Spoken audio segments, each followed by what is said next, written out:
Kemudian sebelum saya mulai, saya ingin memperkenalkan diri dulu ya.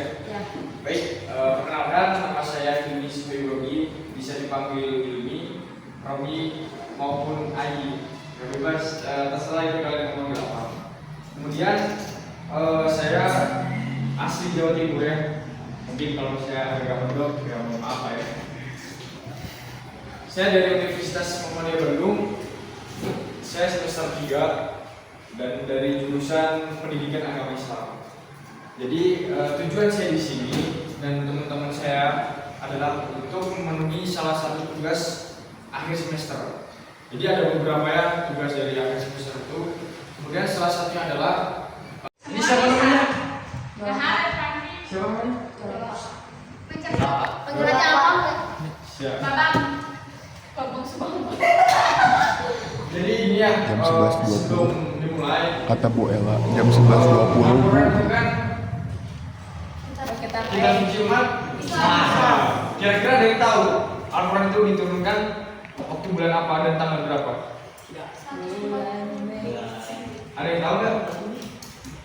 Ya nggak usah tahunya, kira-kira tanggal berapa dan bulan apa? Jam berapa? 11.20. Oke, saya kasih ini ya gambaran di bulan puasa. Berarti bulan apa?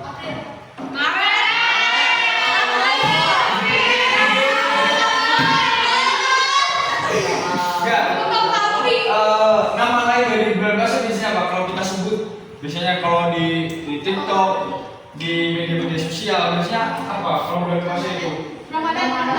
Ramadan. Berarti Al-Quran itu diturunkan ketika bulan Ramadan. Ada yang tahu? Masa insya Allah Ada yang kayak tahu gitu nggak? nulisnya? Kira-kira tanggal berapa? Pakai Y, insya. 17. Nah, 17. Jadi Siapa? Al-Quran itu diturunkan 17. tanggal 17 Ramadan. Biasanya kan ada informasikan 17, terus 19, 21 sampai tanggal 29 kalau nggak salah. Nah, kurang lebih seperti itu ya. Ya udah deh. Kemudian ketika kita belajar Al-Quran, Rasul itu tidak hanya mengajar kepada kita. Nah, kita udah bisa baca Al-Quran, paham Al-Quran, diajar kepada temannya. Itu yang Rasul ajarkan. Gitu ya, paham? Kira-kira? Nah, kemudian biasanya ngapain kalau belajar BTI?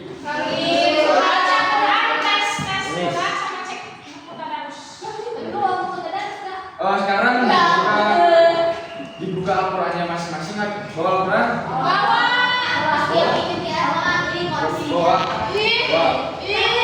Bawa nggak? Enggak. Ada yang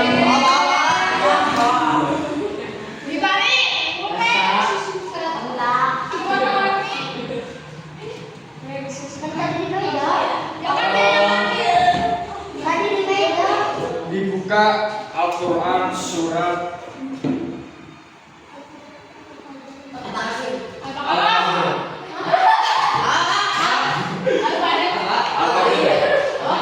Al-Fajr yang Al-Fajr dibuka.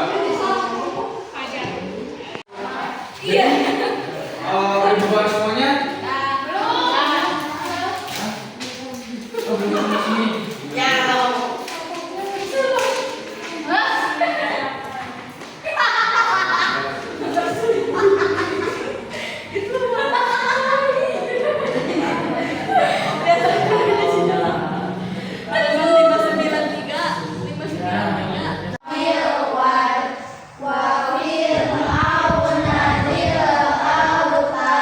Al-Quran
Jadi ini ya, kalau misalnya ada teman kelompok kalian yang kesusahan nanti dibantu ya. Betul dong. Boleh. Jadi saling kerja sama ya nanti. Ya. Oke, 20 menit ya, 20 menit. Ini nanti ditambah sama.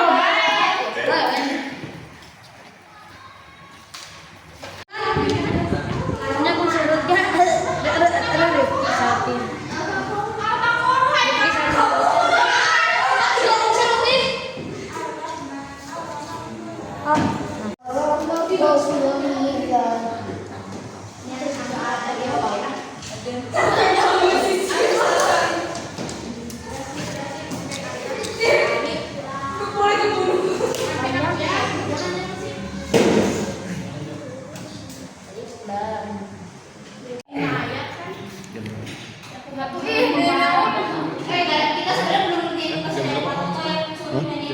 11.20.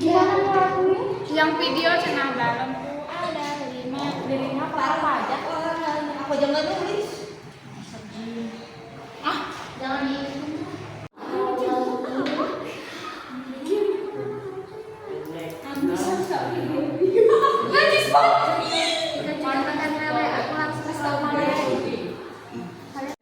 Yang masih nulis, tolong dibaringin ke depan. Jadi gini ya teman-teman, kita belajar PTQ yang perlu kita pahami adalah dasar-dasar ilmu tajwid, makhorijul huruf. Terus ada yang lebih mendasar lagi, itu adalah biasanya belajar tahsin. Ada tahsin itu belajar makhorijul huruf, kemudian pengucapan setiap lafaz di Al-Quran dan lain-lain itu benar-benar harus fasih gitu. Kemudian menulis Al-Quran ini juga ada namanya. Kalau di pesantren dulu saya itu belajar khot namanya, tahu kan yang biasanya ada kaligrafi Arab. Nah, ini biasanya nanti ada dua, jadi dua pulpen atau dua spidol gini. Enggak, jadi itu khot. Tapi ada dua spidol nggak? Belum cuma satu, ada lagi nggak? Nah gini contohnya ya. Kalau belajar ini dosen saya jelek soalnya. Ini biasanya kalau dulu itu diikat dulu pakai karet. Tapi gini caranya gini. Gini nanti apa? Pensilnya seperti ini. Posisinya seperti ini. Nah baru kayak gini nanti. Jadi bukan gini nulisnya, tapi nanti agak miring gini. Contoh gini. Nah ini baru nanti itulah kurang lebih lah. Jangan lanjut.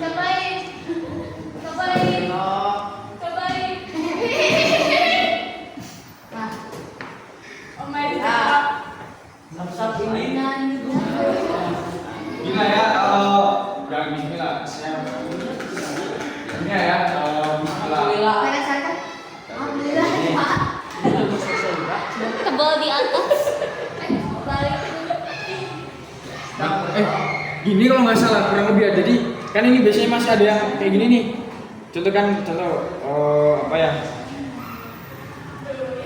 Nah, kayak gini kan. Nah, ini kayak gini. Nah, biasanya terus fa kemudian dan lain-lain itu biasanya seperti itu hot. Jadi hot itu ada hot nasri, macam-macam hot lah, banyak sekali. Kalau misalnya kalian nanti kalau di rumah coba searching hot macam-macam hot atau gambar kaligrafi itu tulisnya hot atau hot? ini Oh, ini pakai hot. Oh, kira hot yang Jadi gitulah ya kurang lebih. Muhammad kepada umatnya gitu. Jadi dulu itu pada zamannya pada zaman Muhammad itu dulu orang-orang Arab itu justru bodoh, tapi bodoh di sini bukan bodoh-bodoh yang tidak bisa apa-apa, tapi orang Arab dulu itu pintar sastra, pintar apa ya? Sastra Arab itu tinggi, pintar bersyair, pintar membuat kata-kata. Nah, jadi seperti itu ya. Dulu orang Arab itu seperti itu pintar, tapi yang dimaksud dalam masa kebodohan adalah bahwasanya orang Arab dulu itu tidak mengenal Allah gitu.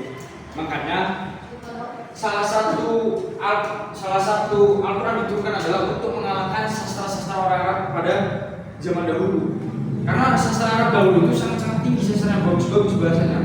Nah, ketika orang Arab Quraisy disediakan Al-Quran, mereka itu mengatakan wah ini sangat tinggi sastranya, bahkan sastra-sastra mereka itu kalah dengan sastra Al-Quran. Gitu. Jadi kurang lebih ini berarti kedepannya saya harus seperti ini untuk buat. Jadi gitulah. Jadi kalian juga harus bisa memotivasi kalian sendiri. Karena apa? Karena yang dapat memotivasi kalian dan yang tahu kalian ini seperti apa adalah diri kalian sendiri. Gitu ya. Mungkin guru itu adalah sebagai pendorong supaya kalian punya motivasi. Jadi teruslah belajar. Imam Syafi'i pernah berkata gini, jika engkau nggak pengen bodoh, maka teruslah belajar. Kalau misalnya nanti kamu nggak belajar, kalian akan merasakan namanya kebodohan. Gitu. Jadi teruslah belajar dalam keadaan apapun itu dan semangat terus. Mungkin dari saya dan teman saya dan rekan saya yang ada di belakang, ini ya cukup sekian. Kurang lebihnya mohon maaf. Syukran. Assalamualaikum warahmatullahi wabarakatuh. Waalaikumsalam warahmatullahi wabarakatuh. Kita foto dulu ya di depan. Mungkin sebelum kita tutup, maka kita tutup dengan doa kafaratul majelis bersama-sama. Subhanallah wa bihamdihi. Cukup sekian. Kurang lebihnya mohon maaf. Kalau misalnya kurang efektif, kurang menyenangkan, mohon maaf ya. Mungkin syukur. Assalamualaikum warahmatullahi wabarakatuh.